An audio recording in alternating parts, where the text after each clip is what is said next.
Bonjour à toutes et à tous et merci d'être là pour essayer pour vous informer sur les avancées de la recherche dans un domaine qui est, je trouve, fascinant. Avant d'en parler, donc, je suis Christelle Chanard, je suis chargée de recherche à l'Institut de physique du Globe de Paris et à l'IGN. Et je suis donc chercheuse en géodésie spatiale et en géophysique. Et je m'intéresse aux déformations de la Terre en particulier mesurées par géodésie spatiale pour en faire des choses pour l'hydrologie, pour comprendre les processus liés aux redistributions des masses d'eau sur Terre. Et j'ai choisi de vous introduire un peu ce sujet que je trouve fascinant à travers une image ici qui est une très jolie photo des îles Kerguelen, donc qui se situent au sud de l'océan Indien. C'est des îles, un chapelet d'îles subantarctiques, et qui montre ici plein de composantes, toutes les composantes du cycle de l'eau auquel on s'intéresse lorsqu'on essaye de suivre les grandes redistributions des masses d'eau sur Terre. L'hydrosphère, c'est 97,5% des océans, de l'eau salée, mais un petit peu d'eau douce quand même, 2,5%. Et parmi ces 2,5%, en fait, très peu de cette quantité d'eau douce sont des eaux de surface, facilement accessibles. C'est à peu près 1% seulement. La plupart de nos ressources en eau douce sont situées sous terre, dans les nappes phréatiques et les aquifères, avec à peu près 30% de nos ressources d'eau sous terre, et puis sous forme de glace dans les glaciers et les calottes avec à peu près 70%. Et ce qui nous intéresse ici, c'est vraiment d'essayer de comprendre l'hydrosphère et les circulations d'eau sur Terre. Quand on regarde l'eau, les différents réservoirs d'eau sur Terre, ce qui nous intéresse, c'est de comprendre le cycle de l'eau, c'est-à-dire comment on va transférer de l'eau d'un réservoir, par exemple un glacier de montagne, jusqu'à un autre réservoir, par exemple l'eau souterraine. Et ça, c'est assez facile de le représenter avec quelques petites équations toutes simples, puisqu'on va, pour chaque réservoir, essayer de regarder les variations de masse dans le temps. C'est ce dm sur dt ici, qui va être en fait la différence entre nos flux massiques entrants, qui vont être des flux d'eau de recharge, et ce qu'on va prélever ou ce qui va sortir de notre réservoir. Si tout était à l'équilibre, eh bien, ces variations de masse dans le temps des réservoirs seraient nulles. Mais en fait, on sait aujourd'hui qu'on a un déséquilibre du cycle hydrologique et notamment, on va perdre de la masse d'eau sur les continents et l'amener dans les océans. Donc, on a une variation de masse d'eau négative sur les continents et positive sur les océans. Et ça, c'est important parce que, en fait, on sait déjà que notre hydrosphère est en crise et qu'on a des pénuries d'eau douce dans bien des endroits sur Terre.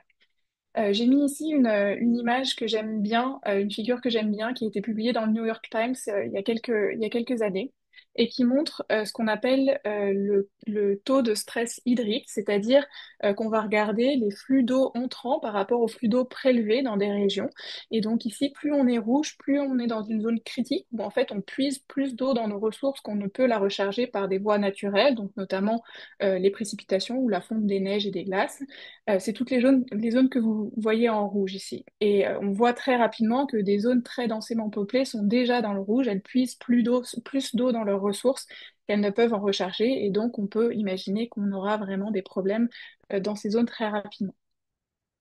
Et puis, on peut prendre un peu de hauteur et aller regarder avec des images optiques l'évolution de ces réservoirs d'eau de surface, par exemple, avec juste des images optiques. Donc, on va faire une photo depuis un satellite. Et là, j'ai décidé de représenter, par exemple, les variations du lac Mead, qui est le plus grand réservoir d'eau douce des États-Unis. Et vous voyez qu'entre 2000 ici et 2022, eh bien, le lac a complètement rétréci, mais non seulement il a rétréci en surface, mais sa hauteur a aussi baissé une trentaine de mètres en une vingtaine d'années. On peut aussi s'intéresser par exemple à la mer Caspienne, au nord de la mer Caspienne ici. On voit qu'entre 2006 et 2022, juste avec des photos du nord de la mer Caspienne, on voit qu'on a une réduction considérable de la surface de la mer Caspienne et en fait sur tout le volume de la mer Caspienne, sur toute la surface pardon, de la mer Caspienne, on a à peu près 22 000 km² de retrait en une vingtaine d'années. Donc Ces variations d'eau douce, elles vont très vite et il nous faut donc des choses, des techniques pour les imager et les quantifier depuis l'espace pour avoir une vision globale des choses. C'est aussi assez inquiétant parce que si on utilise les informations qu'on a aujourd'hui et les modèles de projection qu'on a, eh bien, en fait, on se rend compte, si on regarde l'évolution de décennie en décennie, qu'on va avoir de plus en plus de zones qui vont être sujettes à des stress hydriques importants, donc qui vont être en déficit d'eau douce. Et du coup, ça place l'eau au centre des grands défis listés par ce qu'on appelle le World Climate Research Programme. Et quand je parle d'eau dans les grands défis du changement climatique, c'est bien sûr l'eau à la fois sous la forme de glace qui va fondre et alimenter les océans, donc le niveau des mers aussi, mais aussi et surtout l'eau douce qui nous sert au quotidien et pour l'agriculture, qui est menacée aujourd'hui dans bien des régions du monde. Et donc ça nous amène à ces grands défis. On peut les résoudre en trois volets, je dirais. Le premier volet, c'est des observations, parce que en fait, aujourd'hui, on a vraiment du mal, on ne connaît pas l'état de nos ressources en eau douce, vraiment, puisque certaines de ces ressources sont difficilement accessibles. Je pense par exemple aux eaux souterraines. Ces observations, plus on a d'observations, plus on va pouvoir construire des modèles qui vont nous apprendre quels sont les processus physiques qui contrôlent l'évolution des masses d'eau sur Terre, les redistributions des masses d'eau. Et puis après, si on joue avec ces observations et ces modèles, ben, on va pouvoir prédire l'évolution des ressources en eau. Donc ça, c'est dans un troisième volet. Aujourd'hui, je vais vous parler principalement d'observations, c'est beaucoup de ce que je fais, mais sachant qu'on fait aussi des modèles et que à terme, on fera aussi des projections sur le cycle de l'eau. Alors, pour essayer de parler des observations, ben, il faut déjà se poser la question de quel réservoir on regarde. Et dans ces réservoirs d'eau, eh ben, en fait, on va regarder un petit peu tout. Les glaces qui fondent, les lacs et les rivières qui se remplissent ou se vident, l'eau souterraine qui se recharge ou non, la masse de l'océan, les précipitations, etc. Donc il nous faut des mesures de tous ces différents réservoirs du cycle de l'eau. Et ça, les hydrologues le font très bien depuis très longtemps, en allant mesurer sur le terrain, sur site, des quantités variées. Donc, par exemple, ici, vous avez des linimètres qui vont nous permettre de juste d'aller sur le terrain et de mesurer visuellement la hauteur d'une rivière ou d'un lac, par exemple. Et puis on a un peu l'équivalent pour les niveaux d'eau souterrains avec des puits de forage qui vont nous permettre de voir, d'avoir un regard en fait dans un aquifère à quelques centaines de mètres. Mais ça, c'est un petit peu limité parce que ce sont des mesures très ponctuelles généralement, et donc on avait besoin de prendre un peu de hauteur pour avoir à la fois une couverture plus globale des choses, puisque les mesures de terrain sont très limitées à l'endroit où on est, et donc à l'endroit souvent où on a des moyens pour aller mesurer des choses sur le terrain, et où le terrain est facile d'accès. Et on avait besoin de techniques aussi qui nous permettaient de suivre les choses à très grande échelle, parce que le cycle de l'eau, c'est quelque chose de global. Il y a des dynamiques régionales, mais il nous faut une vision vraiment de l'ensemble de la Terre. Et donc, c'est là que les mesures satellitaires arrivent. Elles sont multiples et on va discuter de certaines d'entre elles. Et elles sont très complémentaires des informations des hydrologues sur le terrain, puisque en fait, on va pouvoir calibrer nos mesures satellites sur des observations de terrain pour être sûr de ce qu'on mesure. Et du coup, je vous propose dans un premier temps de prendre un peu de la hauteur avec nos satellites et de voir un petit peu comment une partie des mesures satellites, qui sont des mesures du coup de géodésie spatiale, peuvent être utilisées pour suivre pour suivre le cycle de l'eau. Mais d'abord, pour ça, il faut se reposer la question de ce qu'est la géodésie, qui est, on va pas se le cacher, pas la science la plus connue du monde. Mais en fait, c'est une science très précieuse et très ancienne, puisqu'elle a pour but de mesurer précisément et de comprendre l'évolution de la forme de la Terre, de son orientation et de son champ de gravité. Ce sont les trois quantités fondamentales qu'on va mesurer en géodésie, donc sa forme géométrique, l'enveloppe de la Terre solide, sa forme, les variations de sa rotation, par exemple, et puis son champ de gravité, donc la distribution des masses à l'intérieur ou à la surface de la Terre. Et nous, ce qui nous intéresse vraiment, c'est de mesurer l'évolution dans le temps de ces quantités et dans l'espace pour pouvoir suivre des masses d'eau à la surface de la Terre ou des déformations qui sont engendrées par les enveloppes fluides. Alors, aujourd'hui, je ne vais pas trop parler de l'orientation dans l'espace, ou des processus de rotation, mais juste pour information, on peut imaginer facilement que quand on a des masses de glace qui fondent au pôle et l'eau qui se redistribue et qui a tendance à aller vers l'équateur, et bien en fait, on a un changement de forme de la Terre et donc on va avoir un changement de sa rotation. Donc en mesurant simplement la rotation, on peut accéder à des informations précieuses sur la quantité de masse qui a fondu au pôle. Euh, et pour essayer de reprendre un petit peu de distance avec ce qu'on fait aujourd'hui et de retracer très rapidement l'évolution de la géodésie et comment on en est arrivé à utiliser la géodésie pour mesurer l'évolution du cycle de l'eau, eh ben, il faut remonter très très loin puisque c'est une science assez ancienne avec les premières hypothèses en fait d'une Terre sphérique suspendue dans l'espace et les premières observations qui vont venir principalement de Platon et Aristote avec des arguments astronomiques qui vont aller en faveur d'une Terre sphérique d'abord et qui sont extrêmement précieuses. Et les premières mesures qui viennent, vraies mesures précises qui viennent en appui à ces hypothèses, en fait, c'est des mesures de géodésiens et c'est Ératosthène qui est en fait qui propose la première estimation précise de la circonférence de la Terre en s'appuyant en fait ici vous le voyez sur le schéma entre la différence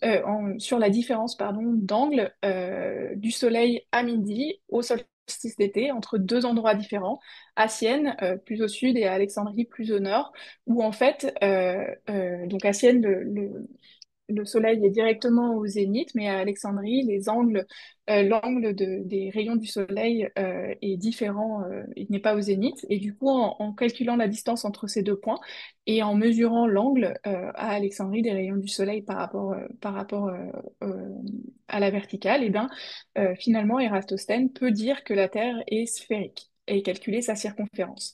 C'est assez impressionnant puisque finalement, il n'est pas très loin de la vérité, sachant qu'en plus, il calcule sa distance entre les deux villes en allant à dos de chameau et en comptant les pas de son chameau.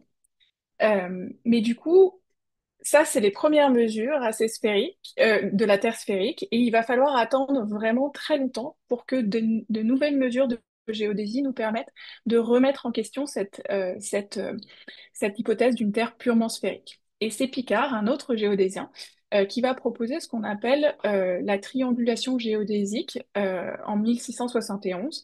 Il fait une campagne en fait de Paris à Amiens pour mesurer un arc de méridien en créant des triangles à partir des triangles de mesure où il va mesurer les angles pour avoir les distances entre des cibles bien reconnaissables, par exemple des tours, des pointes d'église, des toits d'église, etc. Et il va remettre en question en fait l'hypothèse de la Terre sphérique. Alors ça tombe à pic, c'est vraiment les géodésiens qui viennent amener une information précieuse ici, ça tombe à pic au moment où Newton et Huygens se posent la question d'une Terre plutôt aplatie au pôle et renflée à l'équateur, donc une sorte de forme de melon.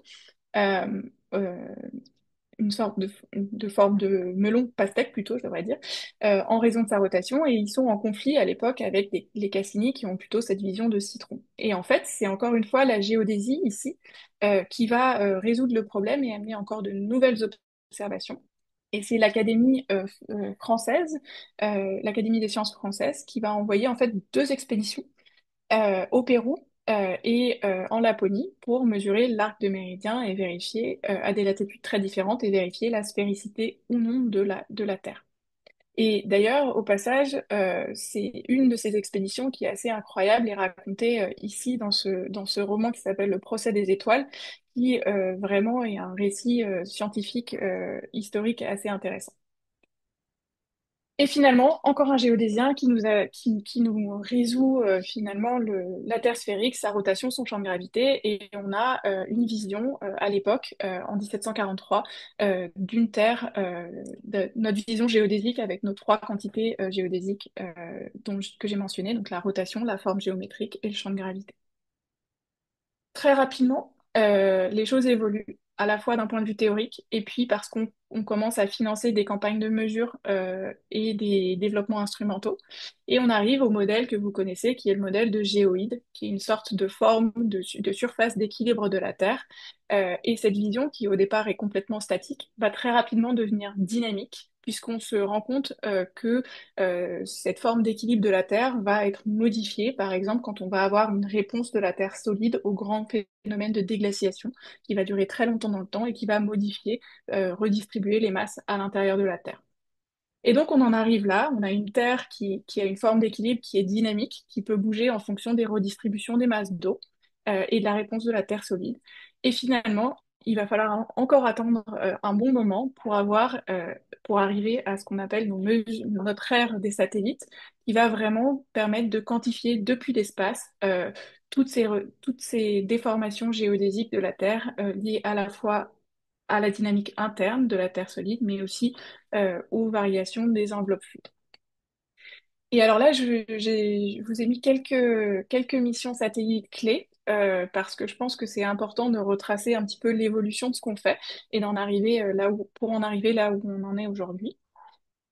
Et donc le premier satellite, qui est satellite artificiel lancé, c'est Sputnik en 1957, et il a un intérêt pour les géosciences puisqu'il permet cette fois, pour la première fois, d'avoir une vraie mesure de la forme de la Terre en ayant en fait une mesure de l'orbite de ce satellite qui est complètement contrôlée par les masses qu'il survole. On a ensuite très rapidement d'autres types de satellites qui vont nous permettre de dire des choses sur la forme de la Terre, sa rotation, sur la tectonique des plaques. Et rapidement, dès la fin des années 70, en fait, on a des missions dédiées à l'observation du cycle de l'eau et en particulier à l'observation du niveau des mers, avec des satellites dits d'altimétrie radar, j'y reviendrai un petit peu plus tard. Et puis le GPS que vous connaissez, qui va nous apprendre aussi des choses sur la forme géométrique de la Terre et comment elle se déforme quand on déplace des masses d'eau.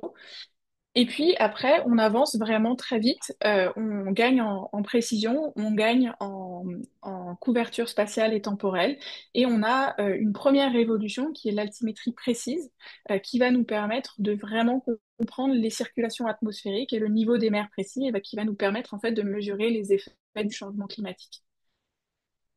Si on prend tous ces satellites, toutes ces missions très différentes, en fait, elles nous permettent de mesurer deux choses pour le cycle de l'eau. La première, c'est la forme géométrique de l'eau, qui va nous permettre en fait de mesurer à la fois le niveau des mers, mais aussi par exemple le niveau des glaces. Et puis la deuxième chose, c'est la forme géométrique du sol. Alors ça, vous pouvez vous demander pourquoi c'est important pour le cycle de l'eau. Eh bien parce que, par exemple, on a dans certaines zones, en fonction de l'extraction d'eau souterraine pour l'agriculture par exemple, on a des déformations du sol qui sont liées simplement à la réponse de la terre solide, à de la fracturation par exemple, ou à de la compaction des sols qui est liée à l'extraction d'eau en profondeur. Et ça se voit très bien dans des mesures de déformation géométrique du sol. Mais j'en viens à la première mission dont je vais vous parler un petit peu plus en détail, qui est la mission GRACE pour Gravimetry and Recovery Climate Experiments, qui est en fait une révolution pour mesurer non cette fois des quantités non géométriques, mais plutôt des redistributions de masse, et en particulier des redistributions de masse d'eau à la surface de la Terre à travers la mesure du champ de gravité. Donc c'est parti, on essaye de regarder maintenant comment avec de la gravimétrie spatiale on peut essayer de peser l'eau en fait depuis l'espace. Alors vous l'enseignez mieux que moi je pense, mais en fait on part de principes très simples. On a la loi de gravitation universelle qui va relier une force de gravitation avec les masses de deux objets et la distance entre ces deux objets au carré. Et en fait, il suffit de l'appliquer très simplement, finalement, à un satellite en orbite et à la masse de la Terre. Et on va pouvoir, à partir de juste la perturbation de l'orbite de ce satellite, qui va être complètement liée à la masse qu'il survole, on va pouvoir mesurer des variations du champ de gravité dans le temps et pardon, dans l'espace, en survolant tous les points de la Terre, et aussi dans le temps, en survolant à nouveau tous ces points à différentes échelles de temps. Donc ça, c'est un concept très simple et c'est une mission qui a été assez révolutionnaire et qui a donc conduit à une mission, je dirais, petite sœur. Donc la première mission avait été lancée en 2002 et elle devait durer 5 ans et finalement elle a duré 15 ans. Et sa mission, sa mission, je dirais, de continuité, Grace Follow On, a été lancée en 2018 et est toujours en orbite. Donc, ce qu'on regarde là, c'est les satellites qui composent cette mission. J'y reviendrai, on va avoir deux satellites, je reviendrai sur le principe, mais juste pour vous donner une idée de ce à quoi ça ressemble, c'est en fait ces grosses boîtes qui ont à peu près la taille d'une petite voiture, qui sont des satellites pas exactement comme ceux qu'on voit tout le temps, qui n'ont pas des grands bras qui se développent, mais qui ont vraiment cette forme un petit peu trapèze avec des panneaux solaires partout. Et donc, on va avoir deux satellites, c'est ça la clé de la mesure. Et ces deux satellites, ils vont voler sur la même orbite, ce qu'on appelle une orbite basse, à peu près à 500 km d'altitude. Ils vont se suivre à une distance d'à peu près 200 km. Et ce qu'on va mesurer très très précisément, c'est la distance entre ces deux satellites. Et ça, on le fait par interférométrie, radar ou laser. Pardon, je remets. Et en fait, on peut arriver à, à une précision de la mesure de distance entre les deux satellites qui atteint à peu près la taille d'un cheveu sur une distance de 220 km. Donc on mesure vraiment très précisément la distance entre ces deux satellites. Et pourquoi? Parce qu'en fait, l'idée est assez simple et cette mission est très chouette par la simplicité finalement de sa réalisation. C'est qu'on a deux satellites ici qui s'appellent Tom et Jerry qui volent sur la même orbite et se suivent. Et ils se suivent à une certaine distance. Et quand ils vont voler au-dessus de ce qu'on appelle une anomalie de masse, donc par exemple une montagne avec un glacier ici, eh bien, en fait, le premier satellite va être attiré par l'anomalie de masse, par sa force gravitationnelle, et donc la distance entre les deux satellites va changer. Si on continue à survoler cette masse, cette anomalie de masse ici, eh bien, en fait, progressivement, le premier satellite va perdre l'attraction de l'anomalie de masse, et le deuxième va être attiré, et la distance entre les deux va encore changer. Et puis, peu à peu, on perd complètement l'attraction de cette anomalie de masse, de cette montagne et de ce glacier ici, et on va récupérer notre vitesse de croisière et la distance entre les deux satellites va se stabiliser. Et donc, si on arrive à remonter aux masses survolées à partir de juste la mesure de distance entre ces deux satellites, ben finalement, c'est super parce qu'on peut dire quelle masse on a survolé et surtout, si on revole au-dessus du même point, notamment de ce glacier ici, on va pouvoir suivre l'évolution de la masse de ce glacier. C'est une idée qui est très belle au départ, mais il faut savoir que la géodésie, c'est aussi plein de trucs très marrants, par exemple du traitement du signal, puisque voilà, en fait, les données brutes d'émissions satellites, et ce qu'on voit principalement ici, c'est du bruit. Il n'y a aucun signal qui est reconnaissable comme étant un signal de géophysique. Et donc, il y a toute une partie de notre métier qui est une partie vraiment de traitement du signal ici, qui va consister en fait à se débarrasser de ces formes un petit peu étranges qui sont en fait liées à l'orbite du satellite, à la trace de l'orbite du satellite, qui est donc une orbite qu'on appelle quasi-polaire, parce qu'on a envie de passer par les pôles et de mesurer la fonte des glaces. Et la Terre tournant, bah, en fait, on a des lignes comme ça qui se forment. Et une fois qu'on a fait tout notre traitement du signal, je vais vous montrer à quoi on arrive. Donc, ce qu'on va regarder là, c'est les variations de masse à la surface et à l'intérieur de la Terre, avec une résolution de l'ordre d'un mois et une résolution spatiale de l'ordre de 300 km, là, entre 2002 et 2023. Et alors nous, comme on regarde beaucoup le cycle de l'eau, en fait, on exprime les variations du champ de gravité en ce qu'on appelle des hauteurs d'eau équivalentes en centimètres, qui sont en fait la hauteur d'eau, la hauteur d'une colonne d'eau à la surface de la Terre qui permettrait d'expliquer les variations de l'orbite des satellites que nous observons dans l'espace. Donc, il faut le voir comme une sorte d'expression un petit peu plus simple d'un point de vue conceptuel des variations du champ de gravité. Donc, je vais jouer ce petit film et du coup, vous allez voir un petit peu que tout bouge tout le temps sur Terre et qu'on arrive à reconnaître assez rapidement quelques grandes structures connues. Notamment, on voit des pertes de masse. Donc, pardon, plus on est bleu, plus on perd de la masse sur les 20 dernières années, et plus on est rouge, plus on en gagne. Donc vous voyez par exemple que il y a je vais y revenir, il y a certains endroits qui sont assez caractéristiques. On voit les grandes zones de glaciers par exemple, et puis on voit les grands bassins hydrologiques, par exemple l'Amazonie, avec une sorte de pulse saisonnier qui est lié au rythme des précipitations. Et puis on voit aussi, si on regarde bien, que dans le temps, finalement, l'océan gagne de la masse, devient plus jaune. Et en fait, c'est complètement lié à la fonte des glaces et au gain de masse redistribué dans les océans. Si on essaye de décortiquer un petit peu plus tous ces signaux et de voir ce qu'on arrive à voir, eh bien, on peut regarder juste une tendance linéaire de variation sur les 20 dernières années du champ de gravité. Et ce que vous voyez ici, c'est vraiment les variations à grande échelle de temps, 20 ans, du champ de gravité. On voit plusieurs choses. Plus on est bleu, donc je rappelle, plus on perd de la masse, et plus on est rouge, plus on gagne de la masse. Et ce qui saute aux yeux, là, c'est notamment les grandes régions glaciaires, donc avec le Groenland, l'Antarctique, mais aussi la Patagonie, l'Alaska, etc., qui perdent de la masse rapidement et qui sont donc liées aux variations des masses de glace liées à la fonte dans ces zones. On peut regarder par exemple les variations un peu plus précisément ici de glace au Groenland. Donc là, ici, vous allez avoir une carte avec les variations de masse en mètres d'eau et une série temporelle de la variation de masse totale du Groenland dans le temps. Donc, ce que vous allez voir, c'est vraiment la fonte, qui est donc localisée plutôt sur les bords des glaciers, puisque c'est ceux qui sont les plus exposés aux éléments, je dirais. Vous voyez que dans la fonte, on a à la fois un cycle saisonnier et puis un cycle à très long terme, qui en fait représente à peu près une perte de 270 gigatonnes par an.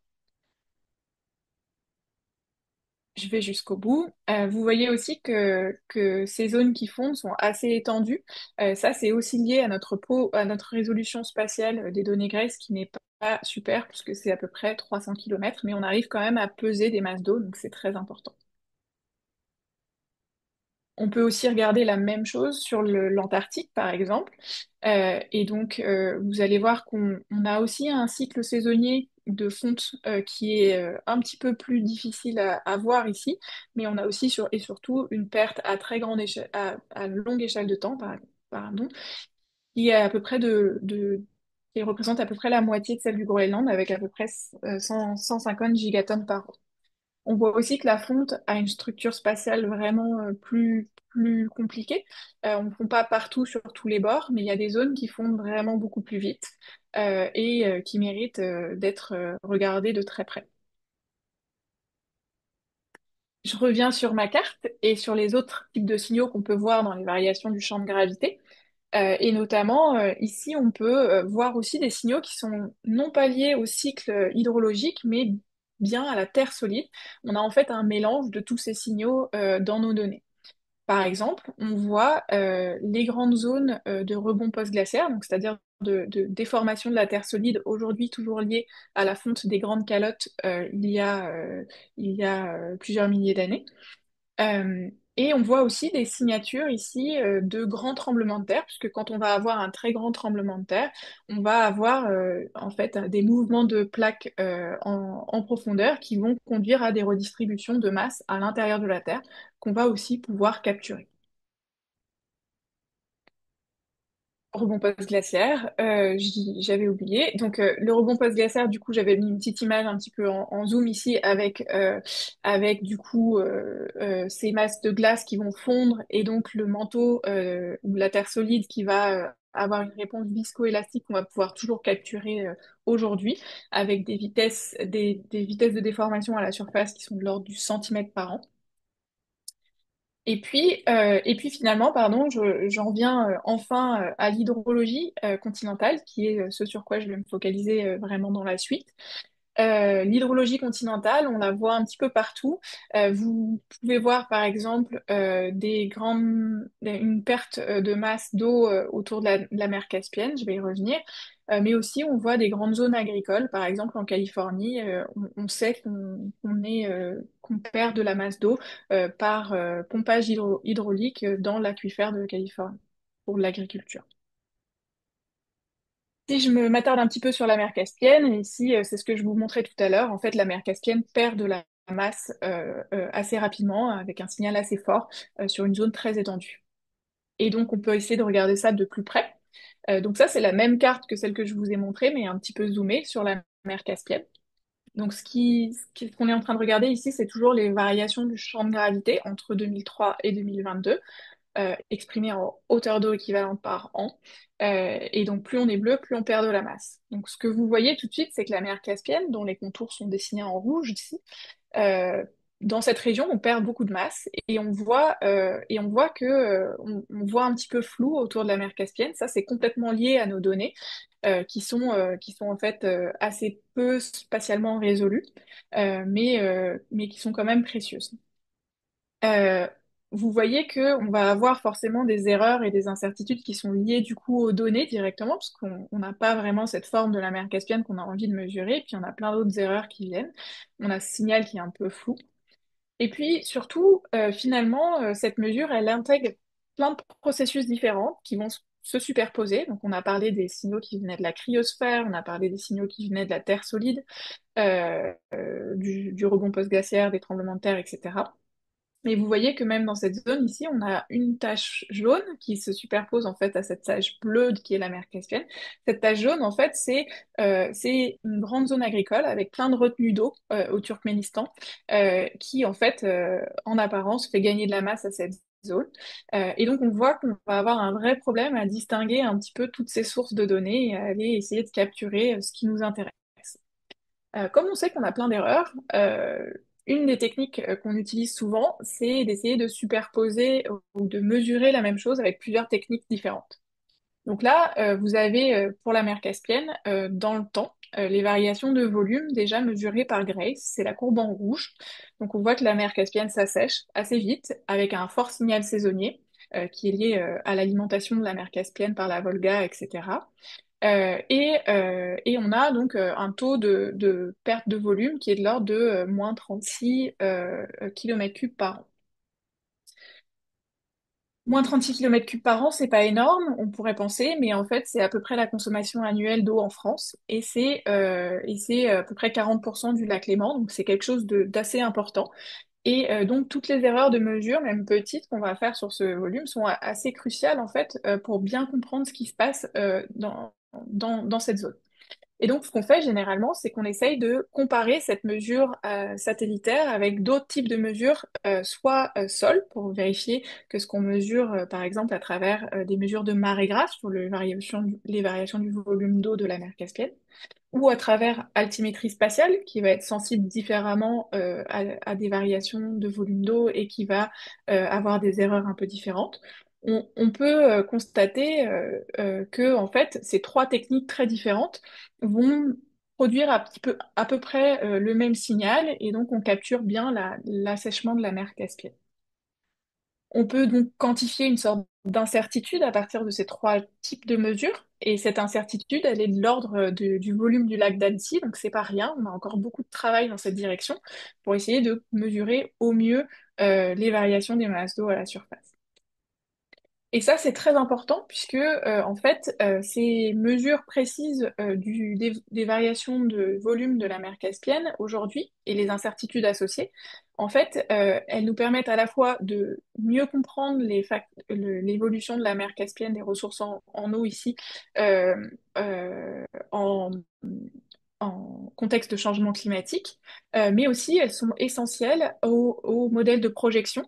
Et on sait déjà que dans cette région du monde, on a énormément d'impact de l'évolution de la mer Caspienne sur les écosystèmes, les infrastructures, la biodiversité autour. Et quand on essaye de faire des modèles de projection, en fait, on ne sait pas vraiment dire si d'ici 2100, on aura un niveau de la mer Caspienne qui aura baissé de -8 moins 20 mètres. Et donc ça, c'est très important pour essayer il est très important en fait d'améliorer un petit peu nos observations aujourd'hui et nos modèles de projection pour essayer de raffiner nos modèles, nos propositions d'adaptation à ces changements importants. Donc, je vous ai parlé pas mal du champ de gravité et je vais en venir rapidement sur la déformation du sol, qui est donc une mesure de la forme géométrique de la Terre, parce que c'est aussi une information clé pour l'exploitation durable de nos ressources en eau. Et pour ça, bah, je vous emmène en Californie, dans ce qu'on appelle la vallée centrale de Californie, qui a un grand système d'aquifères qui traverse toute la Californie, qui est dessiné avec le contour en jaune ici. Et nos mesures de gravimétrie spatiale nous indiquent déjà qu'on a des grandes variations de masse d'eau dans cette zone, avec un fort signal saisonnier, mais aussi avec des choses un petit peu plus compliquées qui durent quelques années, avec un apport d'eau et un retrait d'eau qui suit un rythme bien particulier. Et en fait, quand on a des masses d'eau à la surface de la Terre, eh bien, on va pouvoir mesurer avec des stations GPS ou GNSS ou GNSS, donc qui mesurent la position du sol précisément, un petit peu comme on a sur nos téléphones portables, mais en version un petit peu plus précise. En fait, on va pouvoir mesurer vraiment la déformation du sol qui est associée juste à l'ajout ou au retrait d'eau à la surface ou en profondeur. Et ça, c'est deux types de déformations complètement différentes. La première, c'est ce qu'on appelle la déformation élastique. Donc, c'est presque un trampoline géant. On va amener une masse d'eau à la surface de la Terre et la surface du sol va en fait se défléchir. Et nos stations GPS vont montrer qu'elles vont vers le centre de la charge et vers le bas. Le deuxième type de déformation, c'est ce qu'on appelle des déformations poroélastiques ou inélastiques, j'y reviendrai tout à l'heure, mais poroélastiques, il faut penser en fait à des variations d'eau dans les pores d'une grosse éponge qui va gonfler quand on va ajouter de l'eau. Donc on va avoir nos stations GPS qui vont aller vers le haut cette fois et qui va se rétracter quand on va prélever de l'eau, par exemple pour l'agriculture. Et on va s'intéresser donc aujourd'hui plutôt à ce type de déformation caractéristique des grands systèmes d'aquifères, donc cette déformation poroélastique, voire inélastique. Alors, je vous le rappelle rapidement, donc les aquifères, il faut vraiment avoir une conception un petit peu simple de ça. C'est une grande structure de roche ou de sol avec des pores à l'intérieur qui vont se remplir d'eau. Et ça, il faut le voir un petit peu comme cette éponge dont je vous parlais, avec une éponge qui va gonfler quand on va ajouter de l'eau et se rétracter quand on va prélever de l'eau. Dans le cas d'un régime dit poroélastique, ce qui est chouette, c'est que en fait, on va prélever de l'eau, le niveau du sol va baisser, et puis on va rajouter de l'eau par les précipitations, la fonte des neiges, etc. Et l'éponge va regonfler jusqu'à son niveau d'origine. Donc ça, c'est le cas où tout va bien et on est dans une exploitation de l'eau dans l'aquifère durable. Si maintenant on passe un point de non-retour et on passe dans un régime de déformation un petit peu différent, qui s'appelle la déformation inélastique, et ben on va créer de la compaction, c'est-à-dire qu'on n'a plus assez de pression d'eau dans les pores pour soutenir les pores eux-mêmes, et que donc ben, plus on va prélever d'eau, plus on va compacter l'aquifère, et donc ça c'est très problématique puisque ça, en fait ça nous fait perdre notre capacité de stockage d'eau dans les pores. Donc après quand on a des précipitations, ben, l'eau ne peut plus s'infiltrer dans les pores et en fait, on a des problèmes d'inondation et des problèmes en cascade, mais surtout, on n'a plus de moyens de stocker l'eau en profondeur. Alors, on pourrait penser que ce genre de problématique n'est pas très importante, mais en fait, et c'est peut-être l'exemple le plus frappant, spectaculaire, c'est un exemple pris au sud de la Californie, ici. Donc, vous voyez qu'on a mesuré en 1925 le niveau du sol, donc qui est tout en haut du pilier, là. On l'a mesuré avec des techniques de géodésie, dit nivellement.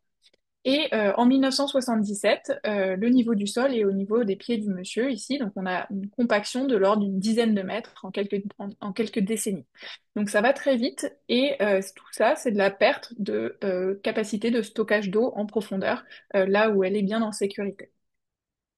Et que donc, on a besoin de comprendre un peu tous ces mécanismes de déformation de la Terre solide, qui sont en fait presque comme on a pu le faire pour la tectonique, qui sont maintenant à un niveau plus haut, avec de la précision toujours améliorée. C'est vraiment comprendre les déformations du sol, qui sont liées cette fois non plus aux grandes forces tectoniques, mais plutôt à des petits phénomènes liés à des redistributions d'eau. C'est important parce que ça nous apprend des choses sur la santé de nos aquifères, de nos ressources en eau en profondeur.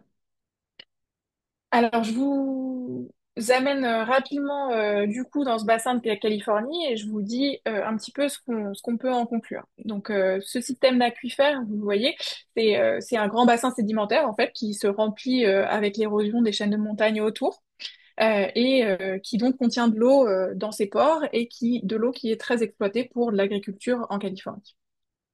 L'endroit où ce monsieur se trouvait est tout au sud, mais nous, on s'est intéressé plutôt tout au nord, où c'était une région qui était considérée comme en exploitation durable. Vous le voyez, c'est un grand système avec plein de champs partout. Si on regarde une photo satellite, il y a beaucoup d'agriculture, plein de choses qui prélèvent beaucoup d'eau, des noix, des amandes, des oranges et aussi même du riz. Donc on a vraiment une exploitation assez intense de l'eau en profondeur. On a choisi cette zone parce qu'elle a plein de données et on peut regarder plein de choses. À la fois les niveaux d'eau en profondeur, qui sont tous les points bleus et verts ici, mais aussi des mesures de la déformation du sol dont on parlait tout à l'heure avec tous ces triangles noirs qui sont en fait des points de station GPS et puis la trace en noir là qui est une trace d'interférométrie radar, j'y reviendrai très rapidement. Et donc ce qu'on a fait, c'est qu'on a regardé les variations du sol, des déplacements du sol. Et donc, cette fois-ci, je sais que vous avez l'habitude plutôt de regarder les déformations dites tectoniques. Nous, on les enlève, on enlève une pente, et puis on regarde ce qui reste. Et dans ce qui reste, on est en train de regarder les déplacements vers l'est, le nord et la verticale, en fonction du temps d'une station qui est située au nord de cet aquifère. Ce que vous voyez, c'est des oscillations annuelles et puis des oscillations à un peu plus grande échelle de temps, avec des amplitudes qui sont pas très grandes, mais qui font quelques centimètres pour la verticale et de l'ordre du centimètre pour l'horizontale. C'est dans notre précision de mesure, donc on sait que ce sont des vrais déplacements et qu'on peut les interpréter. Et donc, on peut essayer de s'affranchir de la partie qui vient juste du poids de l'eau, qui va déformer en faisant des modèles, et on peut prédire cette déformation liée au poids de l'eau, juste avec nos données de gravimétrie spatiale. Et ce qu'on prédit, donc, c'est quelques millimètres sur l'horizontale avec un signal annuel et quelques centimètres, pardon, c'est 1,5 cm en bas, sur les déformations annuelles. Mais maintenant, ce qui devient intéressant, c'est de regarder ailleurs dans cet aquifère. Ailleurs, on n'arrive pas du tout à expliquer avec un modèle très simple de déformation élastique, et donc juste la déformation du sol en fonction du poids de l'eau. On n'a en fait pas du tout les bonnes amplitudes et pas du tout la bonne phase.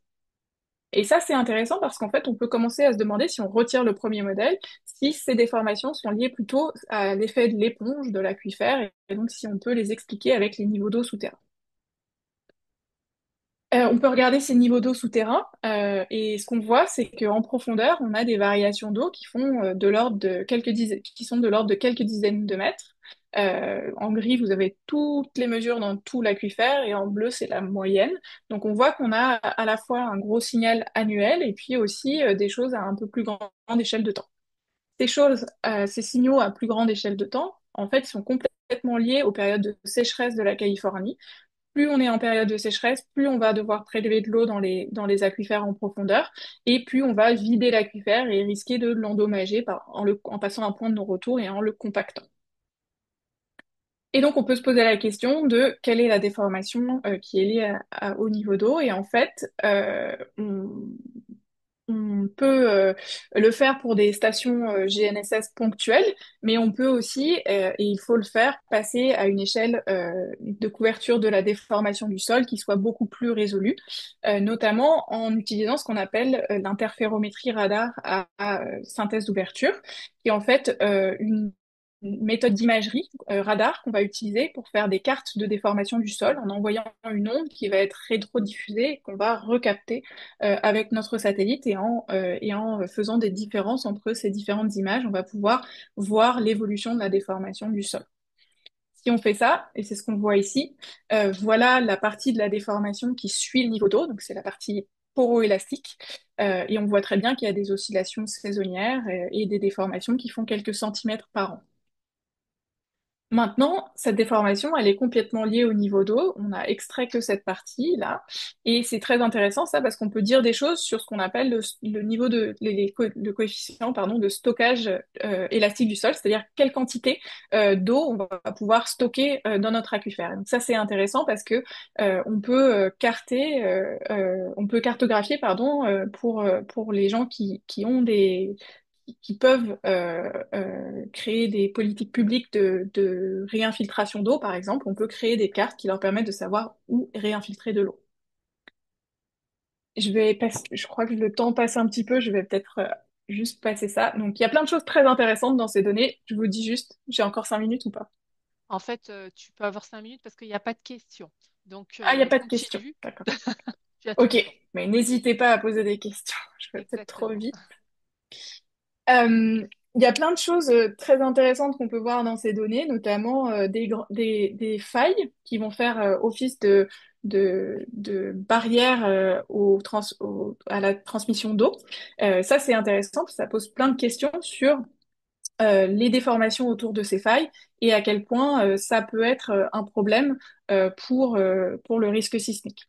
Puisque on l'a eu dans les quelques années qui ont précédé, là, il y avait pas mal de choses sur l'injection d'eau en profondeur et maintenant on peut se poser la question aussi du pompage d'eau en profondeur qui va changer les pressions de pores autour des grandes failles. Mais j'en viens à la dernière, deux derniers slides, je crois, qui sont en fait de regarder ce qui se passe pendant un épisode de sécheresse, et en particulier celui de 2020 à 2022 qui a eu lieu en Californie. Donc là, c'est deux images satellites de photos qui ont été prises en 2020 en août 2020 et en août 2022. Donc vous voyez que même en prélevant de façon importante de l'eau dans les aquifères, on n'arrive pas à maintenir les champs et que du coup, en 2022, après quelques années de sécheresse, on se retrouve dans une situation critique pour l'agriculture. Et en particulier, ce qu'on peut faire, c'est regarder ce qui se passe dans les séries temporelles de la déformation du sol qu'on a mesuré par INSAR. Et là, vous avez 3 points qui vous montrent 3 comportements très différents de l'aquifère.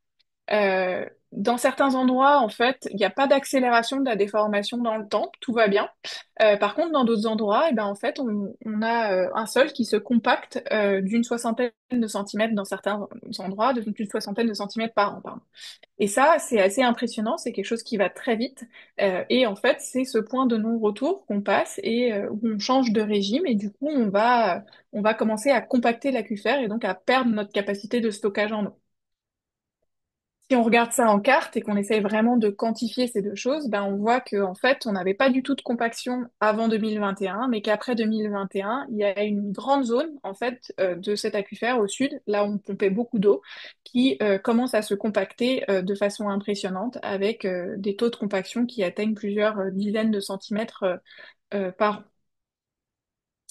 Et finalement, on peut se poser la question de à quel point c'est important pour l'évolution des ressources en eau. Ben, en fait, la capacité de stockage qu'on a perdue en seulement 2 ans pendant cette période de sécheresse, c'est à peu près 0,2 km3 par an. Et en fait, ça, c'est équivalent à peu près 30% de la consommation annuelle de la ville de Los Angeles. Donc, c'est quand même assez énorme. Et si on projette ça dans le futur, en une centaine d'années, tout est compacté et on n'a plus, à ce rythme-là, tout est compacté et on n'a plus de capacité de stocker de l'eau en profondeur, donc il n'y a plus de réservoirs géants en Californie. Et bien sûr, ça pose plein d'autres questions. Parce que vous voyez bien que si on a des zones du sol qui se déforment de 60 centimètres en un an et d'autres qui bougent pas, ben, ça crée plein de problèmes d'infrastructure sur les aqueducs, sur les routes, les rails, etc., les pipelines de gaz. Vraiment, c'est quelque chose qu'on doit quantifier et dont les conséquences sont importantes pour la société civile. Et c'est pour ça que ça occupe tellement de gens, je dirais, ça a occupé tellement de gens dans les dernières années. Si on prend juste un petit peu un, un, un, un extrait de la presse locale, en fait, l'eau est partout dans toute la presse avec des articles qui sont publiés tous les jours, voire toutes les semaines, pardon, toutes les semaines, voire tous les jours. Voilà, j'en viens aux conclusions et j'espère que vous aurez quand même quelques questions. J'espère que je vous ai montré que la géodésie satellite, c'était vraiment un outil qui pouvait nous permettre de dire plein de choses sur les redistributions des masses d'eau et sur la déformation du sol qui est associée. Qu'en général, on a vraiment besoin d'une combinaison d'observations spatiales pour suivre les réservoirs d'eau et identifier la façon dont ils se déforment, que ça soit les eaux de surface ou les eaux en profondeur. Voilà, merci. Merci beaucoup, Christelle. Alors, personne ne pose de questions? On a encore quelques minutes pour y répondre. Euh, bah, moi, j'en ai une. Ouais. Le satellite SWOT, il va être utile pour... ouais, Ouais, alors le satellite SWOT, du coup, c'est une petite révolution dans le monde de l'altimétrie satellitaire qui permet de mesurer les variations de la surface des niveaux d'eau. C'est un satellite franco-américain entre la NASA et le CNES qui est révolutionnaire parce que avant on pouvait mesurer la surface de l'eau juste sur des traces du satellite et maintenant on a vraiment des cartes un petit peu comme ce que je vous ai montré sur la déformation du sol avec l'interférométrie radar à synthèse ouverture. On va pouvoir faire la même chose sur la surface de l'eau et vraiment avoir la dynamique des courants marins, par exemple, ou la dynamique de la mer Caspienne. Donc ça, c'est une vraie révolution pour le niveau des mers et pour les eaux de surface. Mais pour nous, c'est qu'une petite partie de l'eau continentale, les eaux de surface, c'est à peu près 1% des ressources en eau douce. Donc finalement, ça nous apprend des choses sur les dynamiques d'eau de surface qui sont très précieuses, mais on a vraiment besoin d'autres méthodes pour essayer d'aller voir ce qui se passe en profondeur, notamment. Pas de pas de questions? questions. Ah si, il y a des questions. Trois questions. Super. Alors, avez-vous eu des données satellitaires sur la montée récente du niveau des océans? Oui, bah du coup, c'est un petit peu en écho à SWOT. Je dirais que c'est vraiment ça la révolution actuelle. Donc SWOT, alors c'est Surface Water Ocean, et j'ai oublié le T. Je me rappelle plus de ce que veut dire Je le T. cherche pas. Euh, et c'est vraiment, je dirais que on n'a pas souvent des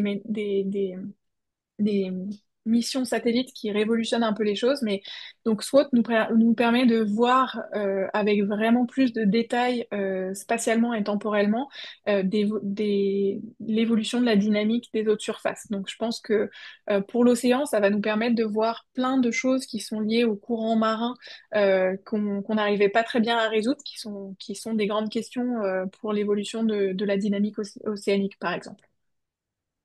Merci. Alors, une autre question. La compaction est-elle différente suivant le type et la structure de l'aquifère? Absolument. Donc là, je vous ai parlé d'aquifères de type sédimentaire, avec des grands bassins sédimentaires qui sont en fait remplis principalement de sable, gravier et d'argile. Je suis pas rentrée dans les détails, mais notamment les argiles ont une dynamique propre et assez dramatique, je dirais, la déformation des aquifères, puisque en fait, elles sont gorgées d'eau, mais une fois qu'on commence à puiser l'eau dans ces argiles, dans ces couches d'argile, elles vont se déformer, continuer à se déformer, même quand on arrête de prélever de l'eau, puisque en fait, il va y avoir elles sont tellement fines qu'il va y avoir un grand temps de réajustement de la pression d'eau à l'intérieur. Donc ça cause plein de soucis quand on essaye de modéliser ça. Il y a aussi d'autres types d'aquifères, de type karstiques, par exemple, avec des carbonates plus consolidés et du coup des grandes structures karstiques qui ont une dynamique vraiment différente, qui vont se déformer un petit peu moins de façon impressionnante, mais qui, évidemment, si les pores, enfin, si les structures karstiques s'effondrent, c'est beaucoup plus impressionnant. Donc on a des dynamiques assez différentes et nous on essaye vraiment de regarder des aquifères types à différents endroits avec beaucoup de mesures au sol aussi et beaucoup de connaissances de la géologie pour essayer de comprendre la dynamique des différents types d'aquifères. Vraiment c'est un développement méthodologique pour avancer. Alors, d'autres questions sur la France. Alors, déjà, est-ce qu'il y a des études concernant la France et si oui, quelles zones, régions suivies des glaciers? On nous demande aussi quelles observations en France. Est-ce qu'il y a les mêmes constats sur la compactation et la perte de stockage? Et est-ce qu'il y a des zones géographiques en France où la perte de porosité des sols est observable comme en Californie? Alors oui, on peut se poser la question pourquoi une chercheuse française de l'IGN en particulier, donc qui a l'objectif l'objectif de surveillance du territoire français travaille sur des grandes zones aux États-Unis. En fait, donc premier volet de la réponse, c'est que la Californie, c'est un endroit où tout va très vite, où le pompage hydrologique est très rapide, et donc qui nous permet un petit peu de comprendre la dynamique de la déformation du sol, etc., pour pouvoir essayer de la prévenir ici. Donc c'est le premier point. Le deuxième point, c'est que oui, en France, bien sûr, il y a des, il y a plein d'études sur des aquifères un peu partout en France. Notamment, vous pouvez regarder pas mal sur le site du BRGM qui produit l'état un peu des aquifères tous les mois. En période de sécheresse, c'est intéressant de regarder ce qui se passe. Et si les déformations sont moins impressionnantes qu'aux États-Unis, qui est vraiment un très grand système d'aquifères, on voit des compactions, notamment dans les aquifères du Sud. Il y a beaucoup de gens aussi à Lyon et Grenoble, il me semble, qui travaillent sur les grands aquifères au sud de Lyon. Il y a, et même autour d'Avignon, et même, ouais, et même dans toute la région Provence ensuite. Il y a plein d'endroits à regarder en France et pas mal d'études sur des aquifères en France. J'ai mis dans le chat l'adresse de l'observation là, Ah, des nappes ouais. souterraines Ah oui, suivies de par le Berger, BRGM. ouais. Merci. Alors, une Et dernière question. Y a-t-il des particularités européennes ou même françaises? alors, je sais pas de quoi on parle exactement, des particularités européennes ou même françaises. Je vais imaginer que c'est sur l'exploitation d'eau. Je sais pas comment je le comprends, je sais pas si la personne peut Je sais préciser. pas dire non plus. Alors, si Peut-être c'est la sur personne peut l'exploitation, préciser. si c'est C'est sur c'est pas l'exploitation, ouais, bon, si c'est sur l'exploitation d'eau, oui, les systèmes d'aquifères sont en général moins grands et même si on a de l'agriculture intensive en France, c'est pas à l'échelle des États-Unis, donc les choses vont un peu moins vite. Mais très honnêtement, ces aquifères, plus ils sont exploités vite et de façon intense, plus on est susceptible de voir leur compaction assez rapidement. Donc c'est quelque chose qu'il faut regarder au cas par cas un peu partout. Donc, ce qu'on essaye de développer, c'est des outils méthodologiques pour le faire en fait sur tout le territoire euh, de façon un petit peu continue et de regarder un petit peu quand est-ce que la déformation du sol, c'est-à-dire la compaction, commence à accélérer dans les zones d'aquifères pour pouvoir essayer d'avoir une sorte de niveau d'alerte qui permette d'informer les politiques publiques en fait pour la gestion de l'eau. C'était bien l'exploitation. Ok, super, Une merci. dernière question qui vient d'être posée et après on arrête. Quelle est l'évolution de l'aquifère du Midwest US? Je sais pas si tu sais répondre. Alors, il y en a plusieurs. Mais il se trouve que je travaille aussi pas mal sur. Alors, vous voyez, donc sud-ouest. Alors, je sais pas ce qu'on entend par sud-ouest. C'était Midwest, Midwest pardon. US, ouais. Ok, donc je vais viser les aquifères type Ozarks ou vers la Louisiane, peut-être. sais pas si on était là. Bon, je vais faire comme ça. Vas-y, je Alors, t'écoute. ils sont moins impressionnants que les aquifères de la Californie, où vraiment la Californie est connue pour ses périodes de sécheresse. Mais en fait, ils ont une dynamique qui est aussi assez complexe et ils commencent à être de plus en plus exploités pour de l'agriculture, puisque la Californie va devoir ralentir aussi. Donc, on peut imaginer qu'on est un petit peu en cascade des évolutions rapides de ces aquifères. Ils ont des structures différentes. C'est plus des aquifères karstiques, etc. Donc, on travaille à essayer de comprendre comment ils se déforment, mais on mesure de la déformation dans ces grandes zones et ils ont une dynamique un petit peu différente. On perd pas de l'eau de façon continue dans les 10 dernières années. Il y a un peu de recharge et puis après on repère un peu plus pendant quelques années. Donc c'est des zones qui sont à suivre, je dirais. Eh ben, merci beaucoup, Christelle. On a répondu à toutes les questions. Tu as beaucoup de merci. Super. Enfin, je te laisse lire. Bah, Euh, merci à toutes et à toutes de vous être connectés. Merci également donc à Christelle et à tous. N'oubliez pas de répondre au petit questionnaire, c'est important pour nous. Et puis donc on se donne rendez-vous jeudi prochain pour un troisième webinaire qui sera plus sur les observations du JWST, ouais, du James Webb Telescope pour les intimes. Donc merci à vous et puis à très bientôt. Et je vous envoie rapidement les slides de Christelle et puis le replay. Bonne soirée. Euh, Merci Christelle. Merci. Bonne soirée.